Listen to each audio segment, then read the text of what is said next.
portada de hoy, secretario de Estado de los Estados Unidos dice que él mismo monitorea la situación con el obispo nicaragüense Rolando Álvarez. La agencia de gobierno trabaja para lograr su liberación. Liberan a sacerdote secuestrado en Haití. Autoridades del partido de gobierno cierran centros donde se ofrece información para que las mujeres desistan del aborto. Seguimos en Cuaresma y le explicamos la importancia de hacer el Vía Crucis. Además, buenos consejos para los coros en este tiempo litúrgico. En Afganistán, bajo el gobierno talibán, los católicos viven en peligro de muerte por su fe. Más en nuestro especial Iglesia Perseguida. Hola Natalie, un gusto estar contigo. Un gusto estar contigo, Eddie. Veo que tienes puesta la camiseta Provida. Así es, y no es para menos porque mañana vuelve a las calles de Lima la gran marcha por la vida, un hito en Latinoamérica. Esperamos que todas las personas que están en Lima y sus alrededores puedan participar. Gracias por estar con EWTN Noticias. Soy Eddie Rodríguez Morel. Yo soy Natalie Paredes. Empezamos las noticias contándoles que en reciente audiencia en el Congreso de los Estados Unidos, el secretario de Estado demostró el interés de su gobierno en el estado de cautiverio del obispo nicaragüense Monseñor Rolando Álvarez. La noticia resulta un alivio toda vez que esta semana el vocero del Consejo de Seguridad Nacional de la Casa Blanca, John Kirby, dijera en rueda de prensa que no estaba siguiendo la grave situación del obispo Álvarez. Monseñor Álvarez, obispo de Matagalpa, fue condenado en febrero a más de 26 años de prisión, acusado de ser traidor a la patria por la dictadura de Daniel Ortega. Escuchemos al secretario de Estado Antony Blinken. Me permiten darles un abrazo hermanos, si somos hermanos, no preciso ni decir. El 10 de marzo su departamento publicó el Reporte de Derechos Humanos 2022, el cual identifica ciertamente la violencia perpetrada por el régimen de Ortega en Nicaragua, incluyendo arrestos arbitrarios, torturas y matanzas. Esto incluye el cierre de las universidades católicas, la prohibición de los Vía Crucis y el reciente exilio de 222 presos políticos y miembros de la Iglesia Católica a los Estados Unidos. Sin embargo, uno de estos presos políticos, Monseñor Rolando Álvarez, obispo de la diócesis de Matagalpa, se negó a abordar el avión a los Estados Unidos y fue sentenciado a 26 años de cárcel por su coraje al hablar en contra de la persecución antidemocrática de Daniel Ortega. Nadie sabe dónde está preso ahora. Su familia no puede comunicarse con él. El embajador Sullivan en Managua está tomando alguna acción concreta para asegurar la liberación de Monseñor Álvarez.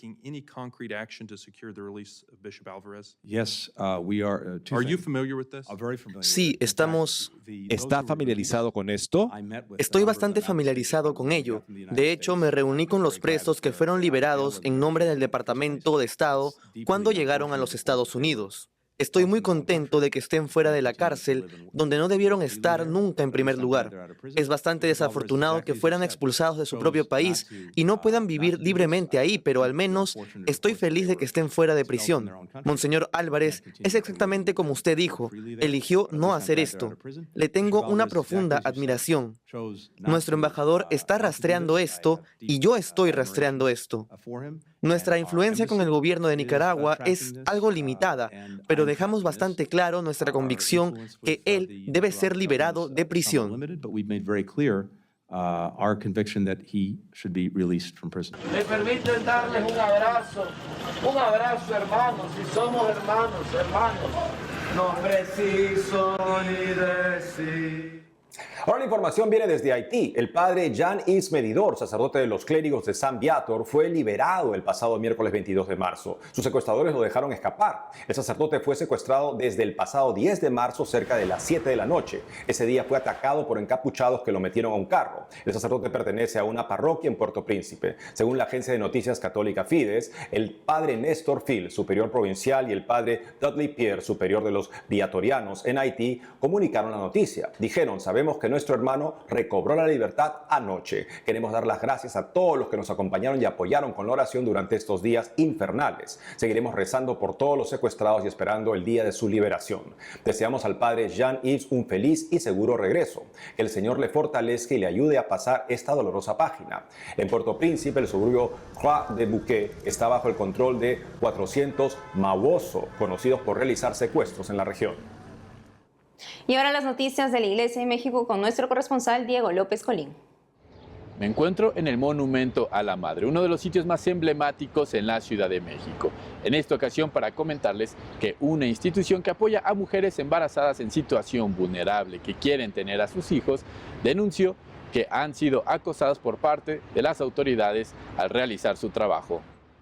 El embarazo de Elvira llegó a cambiarle drásticamente la vida. Al encontrarse en una situación de salud crítica, ella pensó seriamente en abortar. Sin embargo, decidió luchar por la vida de su bebé. Así llegó a uno de los centros de ayuda para la mujer latinoamericana, quien le ofreció una alternativa distinta. Nosotros te vamos a ayudar hasta lo último, hasta donde tú nos los permitas, nosotros te vamos a apoyar.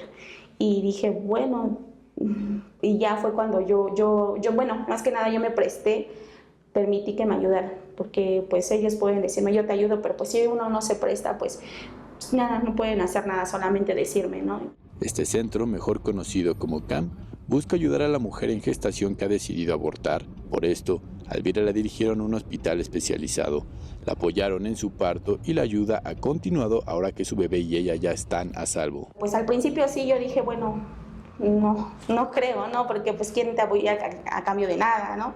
Entonces, pues ya posteriormente, poco a poco, pues sí, me dieron la ayuda, me apoyaron y hasta el momento me siguen apoyando, gracias acá por su apoyo y pues es verdad, ¿no? A veces no lo cree uno hasta que lo vive. Cientos de mujeres que no quieren abortar encuentran en el CAM una alternativa distinta a lo que ofrecen las clínicas de la Ciudad de México. Sin embargo, la actual administración encabezada por el partido político Morena ha mantenido un asedio en su contra. La titular de la Secretaría de Salud de la Ciudad de México, Olivia Arellano, confesó en una conferencia de prensa que ya se cerraron centros físicos y móviles de información por considerar que se realizaban prácticas engañosas. Y también dijo que presentó una denuncia ante la Fiscalía para que se investiguen más. Lo único que quieren es que la mujer tenga el pensamiento de aborto.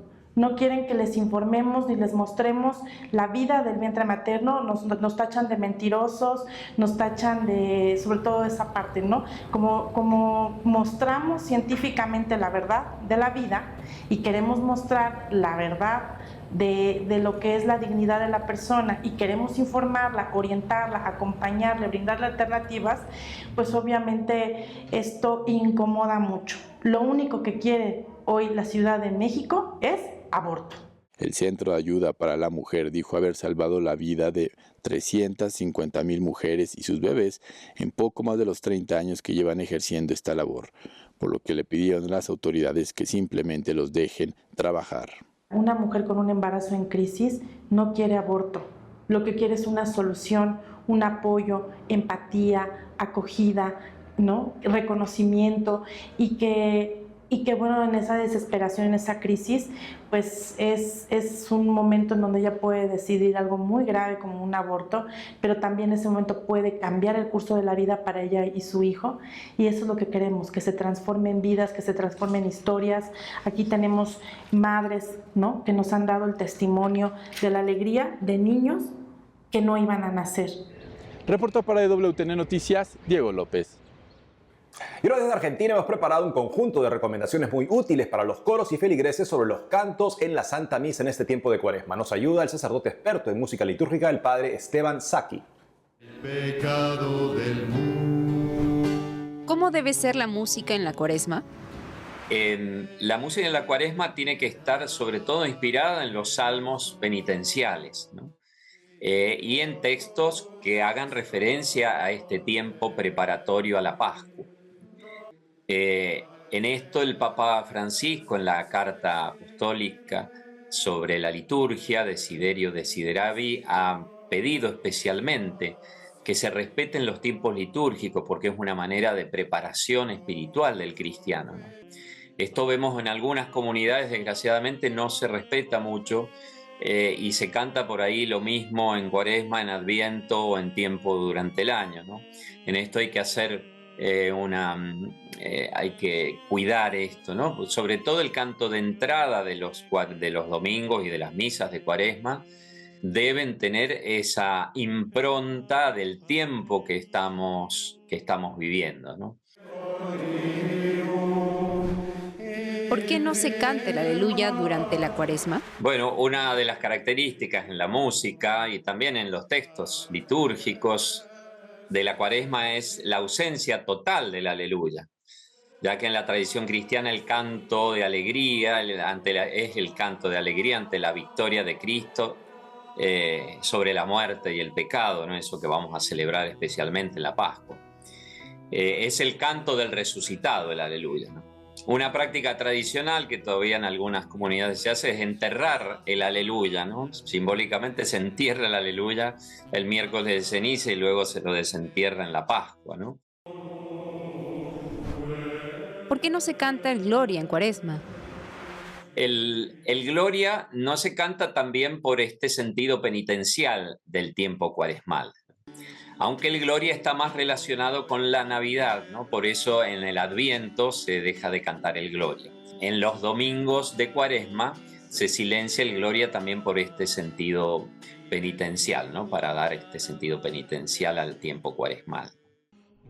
¿Qué instrumentos son los más adecuados para la música en la Cuaresma? El Concilio Vaticano II va a dar prioridad al órgano, ¿no? Como en la gran tradición de la Iglesia. Pero no dice que puede haber otros instrumentos aprobados por las conferencias episcopales, ¿no?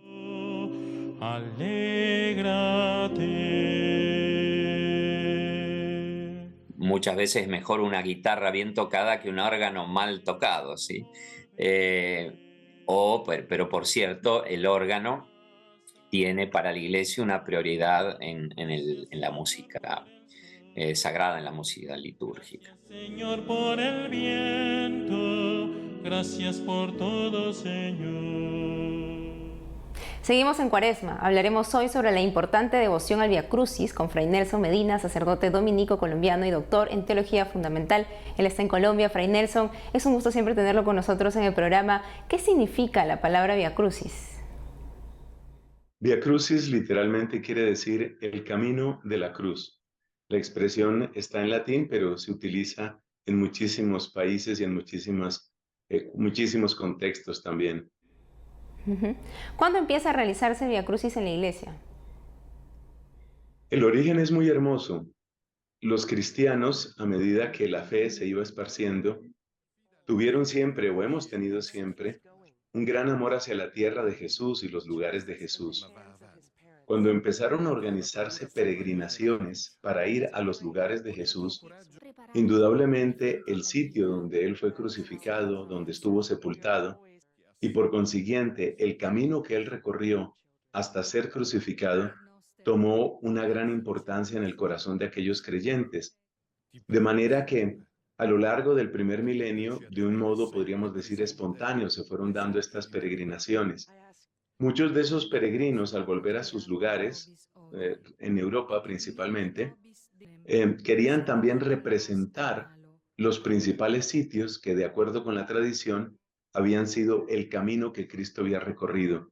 Esas representaciones en forma de pinturas o de esculturas son algo así como la prehistoria del Vía Crucis. Luego tenemos el importante papel que ha cumplido la orden franciscana, pues a partir del mismo Francisco de Asís, en difundir esta devoción como una manera de acercarnos al gran amor de Cristo en su sacrificio. O sea que hay una larga historia en una buena parte anónima y luego la intervención muy importante de los franciscanos. Fray, ¿y por qué es importante que los fieles realicen el Vía Crucis? Yo creo que la razón nos la da la Escritura. Dice el Señor Jesucristo, no hay amor más grande que dar la vida. O sea que contemplar a Cristo en su pasión es contemplar el amor más grande, ese amor que es capaz de limpiar nuestros pecados, de levantarnos de la muerte, de sacarnos de la enfermedad, de llevarnos a la reconciliación, en fin, de hacer de nosotros criaturas nuevas. El énfasis en el Vía Crucis siempre está y siempre debe estar en el amor que hace una diferencia en nuestras vidas, y es algo realmente de total actualidad. Así es. Fray, ¿y cuándo es que se debe realizar el Vía Crucis? Podríamos decir que cualquier día es bueno para recordar el amor de Dios, para recordar lo que ha hecho por nosotros. Pero no cabe duda de que especialmente en Cuaresma, cuando precisamente nos estamos acercando al gran misterio del Triduo Pascual, la muerte de Cristo, su gloriosa resurrección, es el tiempo más adecuado. Hoy, por ejemplo, viernes de Cuaresma, es una oportunidad magnífica para hacer este ejercicio de piedad, sabiendo lo que contiene y sabiendo a quién nos vamos a encontrar. Fray, ¿y cuál es la actitud que nosotros como fieles debemos de tener al momento de participar en el Vía Crucis? Hay una frase de San León Magno que precisamente se lee en el oficio de lectura de uno de estos días de Cuaresma y que me parece que es perfecta como respuesta para tu pregunta. Dice San León Magno: el que quiera contemplar de verdad a Cristo tiene que ver a su propia carne crucificada con él. De manera que nuestra actitud debe ser contemplativa, una actitud de admiración, de agradecimiento, pero también de profunda unión y compromiso, porque el Vía Crucis también nos está enseñando que nuestros dolores, unidos al dolor de Cristo, tienen fecundidad. Por algo dijo San Pablo en la carta a los Colosenses: yo completo en mi carne lo que falta a la pasión de Cristo. Así que admiración, gratitud, unión con Él y también ese profundo deseo de ser nosotros una ofrenda junto con Cristo. Muchas gracias, Fray Nelson Medina, por todo lo que nos ha comentado hoy. Gracias a ti. Hacemos una pausa y al volver, en Afganistán, bajo el gobierno talibán, los católicos viven en peligro de muerte por su fe. Más en nuestro especial Iglesia Perseguida. Además, hoy es la fiesta de Santa Catalina de Suecia, patrona de las vírgenes. Ya volvemos con más noticias con Enfoque Católico.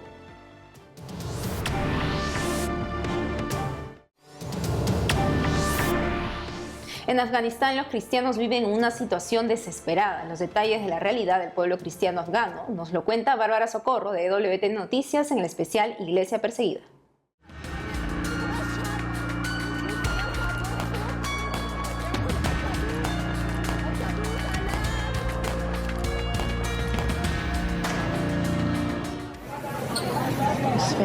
Este es el momento en que un matrimonio cristiano afgano que se separó de su pequeño hijo durante un ataque terrorista vuelve a reunirse con su niño. Era el 27 de septiembre del 2022.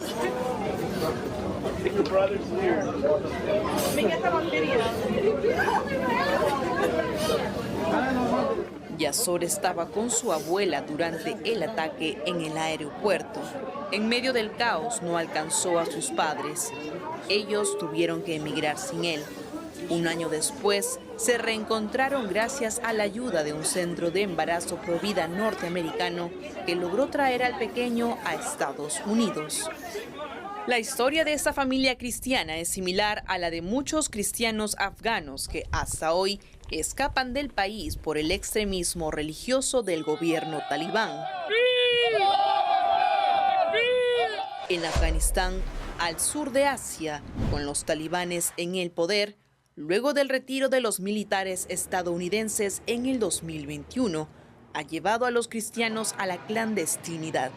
Viven con miedo a ser detenidos, torturados y ejecutados, según el reciente informe de la Fundación Pontificia Ayuda a la Iglesia Necesitada. El principal objetivo de los talibanes es establecer una sociedad regida por la Sharia o ley islámica. Esta prohíbe la influencia de la cultura occidental y promueve el exterminio de los no musulmanes o yihad. En esa perspectiva, los cristianos son considerados infieles y merecen la muerte como castigo. Religiones en Afganistán. Alrededor del 99,7% de los afganos profesan el Islam. Entre ellos hay diferentes variantes de la misma. La mayoría es sunita, los demás son chiitas y el resto otras religiones como el hinduismo o el budismo. Hasta 2021 se estima que en Afganistán hay de 8 a 12.000 cristianos de diferentes confesiones, según Asiprensa, pero no profesan en forma pública. Los católicos en Afganistán son menos del 0,1%. Solo hay un templo católico dentro de la Embajada de Italia en la capital, Kabul. Esta capilla católica era administrada por los clérigos regulares de San Pablo o barnabitas que llegaron a Afganistán en la década de 1920. En septiembre del 2021, el padre Giovanni Escalese, misionero barnabita, fue el último sacerdote en Afganistán de la misión Sui Juris, la forma en que la Iglesia Católica se presenta en un territorio sin una fe enraizada. Escalese tuvo que huir, pues la vuelta de los talibanes puso en peligro su vida como la de otros cristianos y extranjeros. En agosto de 2021, la embajada italiana que albergaba la única parroquia católica del país fue cerrada. A un medio católico chino, el misionero barnabita reveló que desde que inició la misión católica en Afganistán, nunca pudo bautizar a ningún afgano. Hacerlo era arriesgar sus vidas. Las misioneras de la Caridad de la Madre Teresa de Calcuta sirvieron en Afganistán entre el 2004 y el 2021. Llegaron al país 2 años después de que el Papa San Juan Pablo II estableciera la misión católica Sui Juris en el 2002. También se vieron forzadas a irse del país al tomar el poder talibán hace 2 años. En agosto del 2021, una semana después del retiro de las tropas estadounidenses del territorio afgano, luego de 20 años de enfrentar desde ahí al terrorismo a nivel global, el Papa Francisco pidió más oración, ayuno y penitencia por la paz en Afganistán.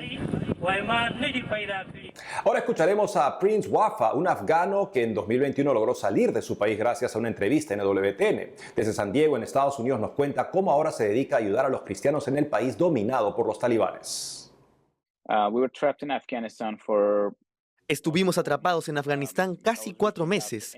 Me puse en contacto con quienes pensaba podrían ser útiles, pero nadie me ayudó.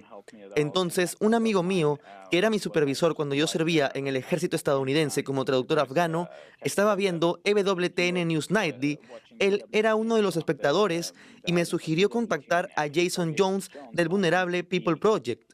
Vamos a ver si funciona, me dijo. Minutos después, ya estaba en comunicación directa con Jason. Él me envió lo elemental: dinero, comida, incluso un teléfono para que pudiera hablar con la gente de Estados Unidos.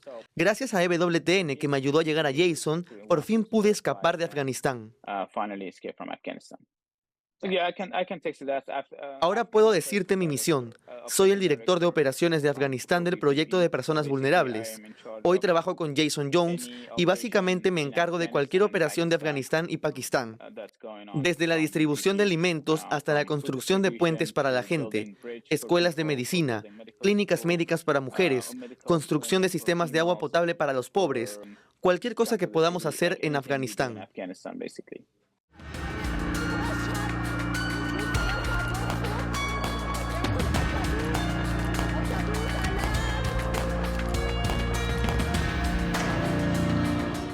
Hoy la Iglesia recuerda a Santa Catalina de Suecia, religiosa y mística, hija de la patrona de Europa, Santa Brígida de Suecia. Las madres gestantes piden su intercesión ante el peligro de un aborto espontáneo. Susan Vargas, líder nacional de la campaña 40 días por la vida en el Perú, nos cuenta la vida de la santa.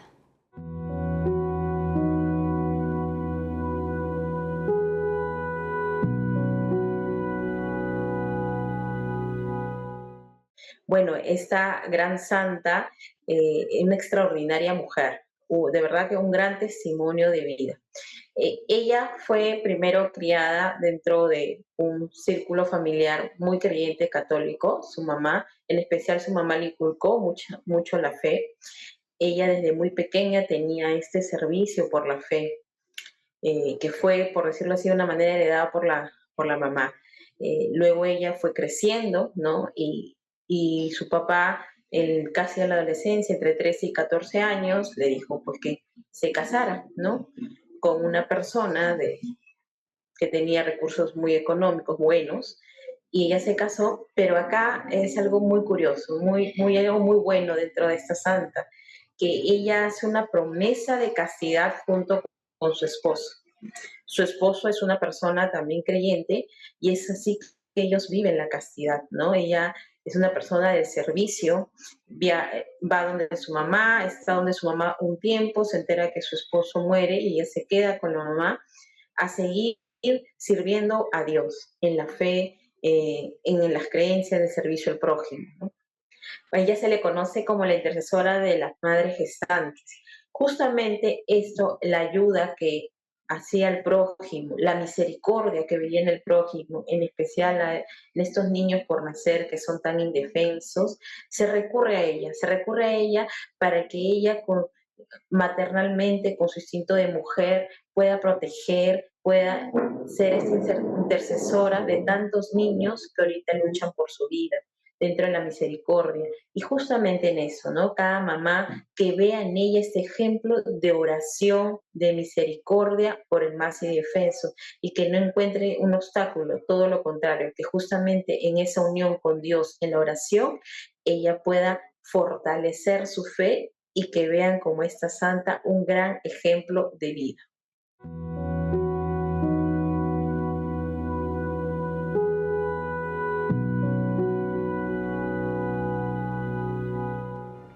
Mañana hay Marcha por la Vida, sábado 25 de marzo en Perú y Argentina. Vayamos todos. También mañana los niños del Ejército Blanco se reunirán para rezar el rosario por el Día de la Encarnación de Jesús en la Virgen. Con su invitación nos despedimos.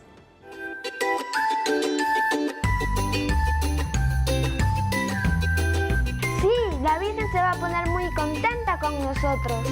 Ella espera que todos los niños del Ejército Blanco recemos el rosario junto a nuestras familias.